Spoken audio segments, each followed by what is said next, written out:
สบายดีFC ทุกคนมื้อนี้เฮาก็คิดว่าเฮามาไกลที่สุดในคิดว่ามันจะบ่มีคนมาตึกเบ็ดบัดมาฮอดสนามตัวจริงแล้วปานว่ามองเขาเจ้าแข่งขันกันตึกเบ็ดบ่เนี่ยอันทางหน้านี่ก็คิดว่ามันมีหลายแล้วได้พุ่นน่ะแต่ว่าหันมาทางนี้นี่ป๋อมาเบิ่งเป็นจังได๋คิดว่าสิบ่มีไผมาแล้วมันเจ้านี่พาเข้ามาน่ะตึกหลายแท้บ่นี่โอ้สุนเจ้าอย่างตึกได้ลายแล้วอ่ะหากมาติโอ้เมาสดๆเลยเอามื้อนี้มันคือบ่กินวะบัดมื้อนั้นเจ้าคือตึกเอาโอ้โทแม่โอ้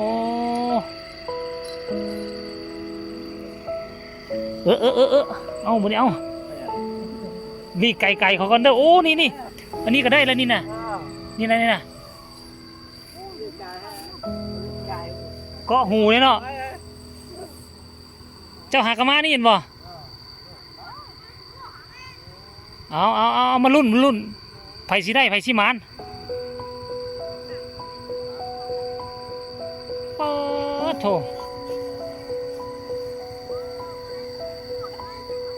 ป่ามันยังมาทันเข้าเธอเอาเมาวานกันแม่เอาเหยื่อวานก่อน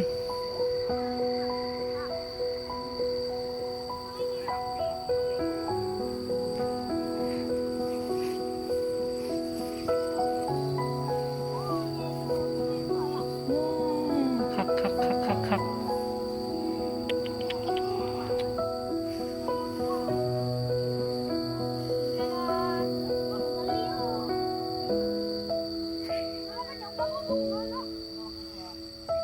อันนี้คือวิถีชีวิตท่านผู้ชมอันนี้อยู่เขตล่องเงิมเด้อเขตล่องเงิมเขตกายบ้านนาสารามาเนาะอยู่เหนือนี่ก็มีอีกคุ้มบ้านหนึ่งบ่ว่าซื้อบ้านอีหยังมื้อนี้คนมาก็โอ้หลายคนมาหลาย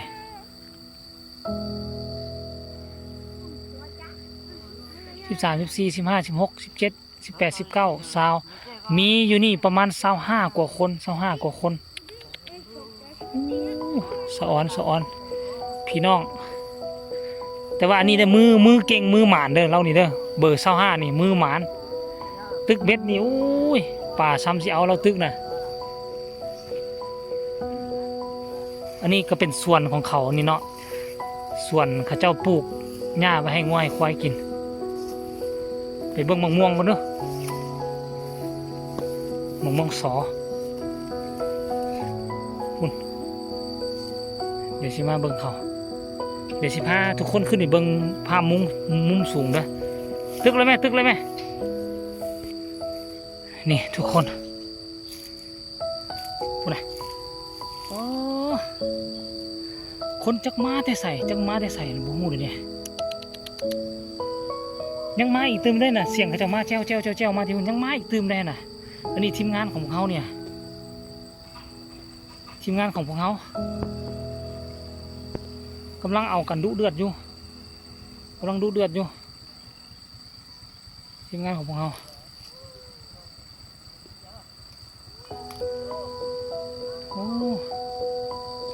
โอ้เดี๋ยวนี้มีผู้หนึ่งได้ละคุณน่ะได้แล้วผู้หนึ่งโอ้คุณไหม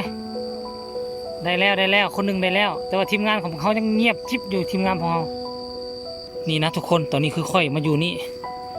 มาอยู่มองแต่ฝั่งนี่มันเป็นทางไปนี่เนาะท่านผู้ชมนี่นะอันนี้มันเป็นทาบักอยู่นี่เนาะทาบักคนก็ข้ามมาอยู่นี่แล้วมันก็สิมีป่ามาอออยู่เต็มบริเวณนี่แหละอออยู่นี่เนาะอออยู่นี่วิธีทึกก็เอิ้นว่าตึกเบ็ดแกงเอาป่าน้อยฟาดเข้าไปแล้วก็ดึงฟาดเข้าไปแล้วก็ดึงฟาดเข้าไปแล้วก็ดึงเนาะนี่ทีมงานของพวกเขานั่นก็คือ2คนนั้นกำลังอันนั้นอยู่ฮะเนาะกำลังอยู่เดี๋ยวพวกเขาก็จะไปเบิ่งว่ามันจะเป็นอะไรเดี๋ยวนี้ทีมงานของพวกเขาแต่ว่าเห็นคนอื่นได้แล้ว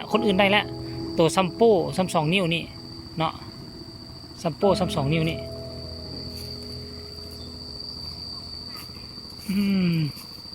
มาลองเบิ่งหมักม่วงกับบ่เห็นไปลงไปหาเบิ่งทีมงานเขาเจ้าอยู่ทันได้ละคันเขาจะไปยูมอเขาหลายกันเกือบบ่ปลอดภัยเดี๋ยวเขาฟิตเบ็ดมาแล้วก็ตาบเซนเกาะหัวเขาได้ ไปว่าบัดลงนี่ต้องได้ระวังเลยจักหน่อยหนึ่งมันมืนนี่โอ้นี่เหือเขาบริการกับฮอต7 โมงแรงนะเขาจะก็ปิดเนาะบริการ7 โมงแรงแล้วก็ปิดว้าว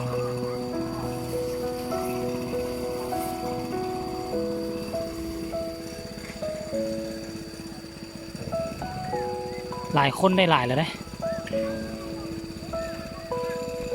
อันนี้เราเป็นขาประจำในเบอร์25นี่เรามาตลอดเราก็ได้ตลอดอยู่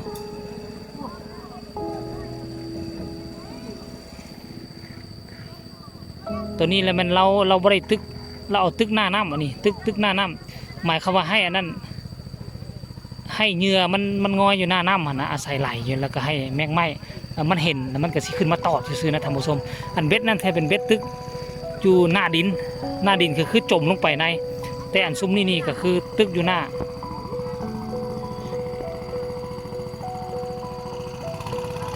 เทศกาลตึกเบ็ดท่านผู้ชมเอ้ยแม่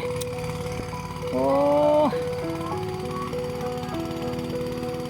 ว่าให้เว้าบรรยากาศความดีไว้ความคักเอาไม่ได้จักตัวเฮาทีมงานเฮาเอาเข่าคือตึกเอาสั้นโอ้ย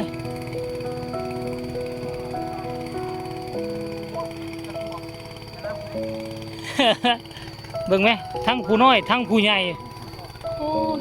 มือนี้เขาเจ้าตึกได้หันน้ำมันแห้งกว่านี้เนาะคือสองพอลูกเขาตึกอยู่หันได้ขึ้นก้นคูนก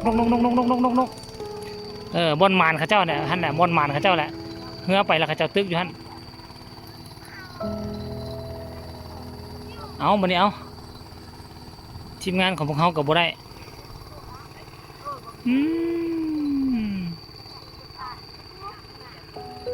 เอาจังไรต่อบัดนี้เฮาน้ำก็ขึ้นสูงหลาย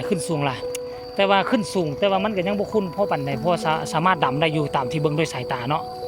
อันนั้นก็คือเบ็ดป่าใหญ่ท่านผู้ชมคือผู้นั้นคนเดียวเมาซีหลังเลยเห็นบ่อันนี้เบ็ดป่าใหญ่เนาะอยู่ล่องงืมนี่ช่วงนี้นี่ผู้ใดมีเหือกะออกไปจอดเหืออยู่กลาง